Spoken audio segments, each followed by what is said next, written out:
అందరికీ నమస్కారం. వేడివేడిగా పుల్లట్లు, దానిలోకి కాస్త అల్లం తురుము, నిమ్మరసం వేసి శనగపిండి చట్నీ చేశాను.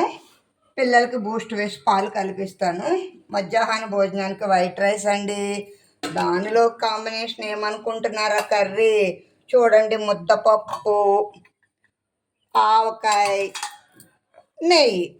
నిన్న నేను వెన్న పెట్టాను కదా, ఆ నెయ్యి ఎంత వచ్చిందండి. నేను వెన్న తినగా ఈ బాటిల్ మా అమ్మ నాకు ఇచ్చింది. ఎంతో జాగ్రత్తగా దాచుకుంటాను దీన్ని. ఈ నెయ్యి వేసుకుని, ముద్దపప్పు వేసుకుని, ఆవకాయ వేసుకుని తింటే ఆ రుచే వేరు కదా. చక్కగా నేను వెన్న తీసిన మజ్జిగ ఉంది కదా అండి, దాన్ని చక్కగా జాగ్రత్త పెట్టాను. కాస్త వామ్ వేసి, కాస్త అల్లం తురిమేసి చక్కగా మజ్జిగ చారు చేశాను. కమ్మనైన కుండ పెరుగు, చెగోడీలు, దానిమ్మకాయలు, కమల. ఈ వీడియో మీ అందరికీ నచ్చినట్లయితే లైక్ చేయండి, షేర్ చేయండి. ఉంటాను. Bye bye.